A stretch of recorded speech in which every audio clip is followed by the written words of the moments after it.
On the 25th of July, 2000, Air France Flight 4590 from Paris to New York took flight. The plane was a Concorde airliner, a supersonic jet that, in the years prior, had achieved almost worldwide fame by offering incredibly swift, luxurious, and timely transatlantic flights. The distinctive aircraft had come to be a symbol of wealth and success, luxury and ambition. But on this particular day, Concorde would stand for something else. It would be the beginning of the end for Concorde, and the end of everything for every single person on board Flight 4590. The development of Concorde began all the way back in the 1950s. It was a joint post-war project between the United Kingdom and France, and an ambitious project at that. Concorde was the world's first supersonic aircraft.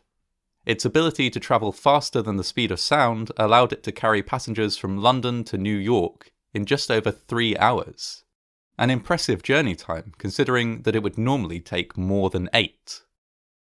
The innovations which allowed Concorde to travel so fast were numerous. Everything from the brakes to the windows were designed with the aircraft's unique characteristics in mind. A distinctive drooping nose cone allowed greater visibility when landing. A narrow frame and slender wings reduced drag. Even the paint scheme of the plane was unique.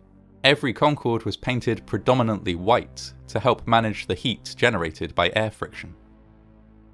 All of these design choices made Concorde instantly distinguishable from other planes. It was sleek, elegant, and futuristic, drawing comparisons with a space shuttle. Concorde very quickly became a favourite of the general public. People saw it as a symbol of innovation and brilliance. Supersonic travel was the future, and Concorde was the vessel that would lead the world into it. The experience of being on board the plane was also unique, as it would have to be given the sky-high ticket prices. Passengers often likened a flight on Concorde to attending a private club. There was champagne, caviar, specially branded cutlery, and dedicated private lounges at your departure airport. Concorde flew so high that passengers could see the curvature of the Earth, and so fast, faster than a rifle bullet in fact, that it could overtake the sunset and arrive at a local time that was earlier than the local time when it had departed. Aesthetically and symbolically, Concorde was a shining beacon of success. But behind the scenes, all was not well. The development of the record-breaking aircraft had been an arduous process, with costs spiralling out of control.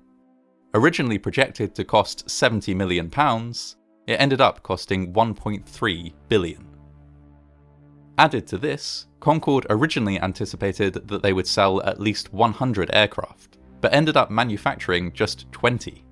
Despite the prestige and speed of Concorde, airlines weren't sold on the concept. The planes were expensive to run, with very high fuel consumption. They were also loud.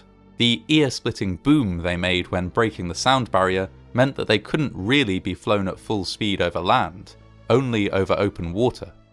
And they were small, seating only around 100 people in relatively cramped conditions. Concorde, then, was something unique.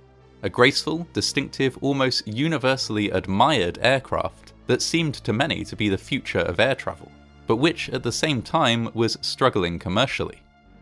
It is likely that, as costs increased, these graceful planes would have slowly disappeared from the sky.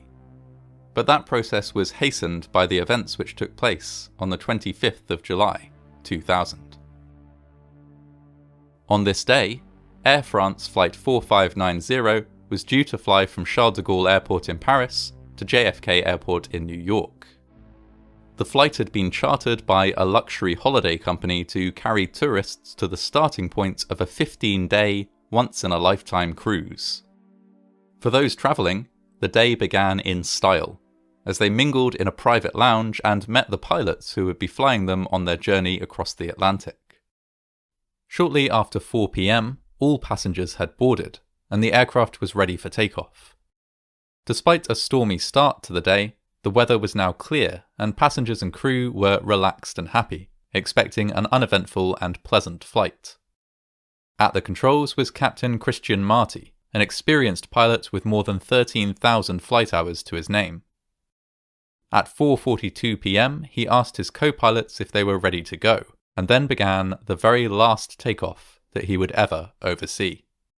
The plane picked up speed as it moved down the runway, quickly passing the point at which takeoff could be safely abandoned. Just moments later, things went wrong very, very quickly. With no warning and no apparent cause, flames erupted from the wing, creating a comet tail of fire behind the aircraft. Controllers contacted Captain Marty urgently to warn him, but there was little he could do. If he tried to abandon takeoff now, he risked crashing into other waiting aircraft, including a nearby Air France B747, which happened to be carrying the French President Jacques Chirac. Captain Marty did the only thing he could in the circumstances. He pulled the burning plane into the air. With flames still roaring from the wing, it struggled for height. Vital parts of the control system were already damaged, and the plane was becoming unbalanced and losing speed. As it passed the boundary of the airport, it was skimming along barely more than 60 meters, or 200 feet, above the ground. For a little less than 90 seconds, Flight 4590 was airborne, but with control becoming more and more difficult by the second, it could not possibly remain so. While the pilots still wrestled with the controls, it ploughed into the side of a hotel, exploding in a fireball that instantly killed every single person on board, as well as several people inside the building. Alice Brooking, a British tourist, was inside the hotel, talking on the phone when the crash took place. She later described it in vivid detail. There was this huge explosion.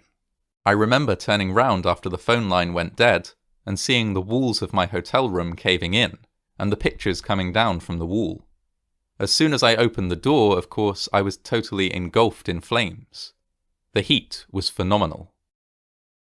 Ms. Brooking managed to avoid death by jumping from her hotel room window.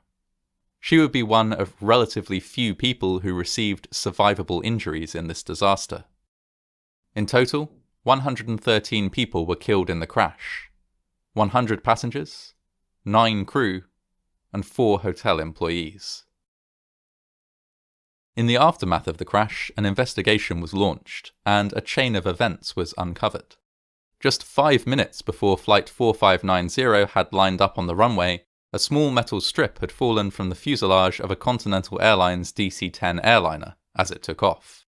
This thin scrap of titanium had lain on the runway, barely visible, until the Concorde passed directly over it.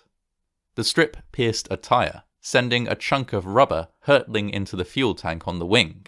As fuel gushed out, an arc from the landing gear ignited it, starting the fire that ultimately doomed the aircraft.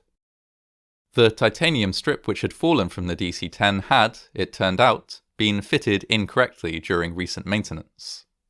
The mechanic who had fitted it and his supervisor were charged with manslaughter, with the mechanic receiving a 15-month suspended sentence for his part in the disaster.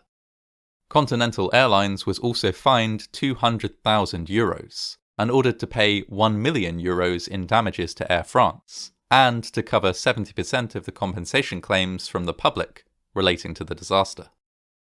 All Concorde aircraft were grounded following the crash, and numerous design changes were made to improve their safety.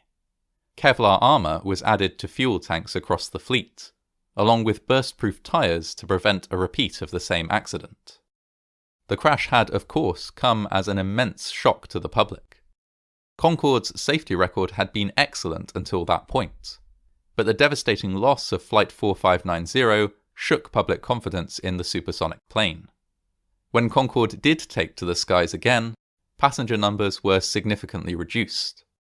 Although it continued to fly for a few more years, on the 26th of October 2003, Concorde made its final flight from New York's JFK Airport to London Heathrow.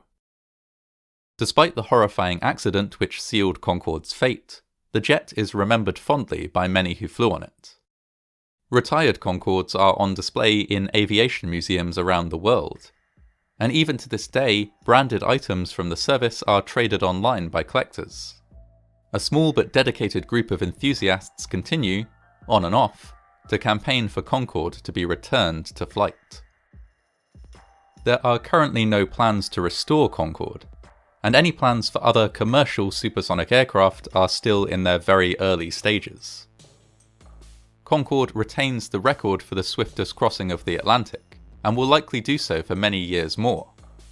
Whether remembered for this, for its iconic design, or for the devastating tragedy which ended its reign, Concorde is unlikely to be forgotten.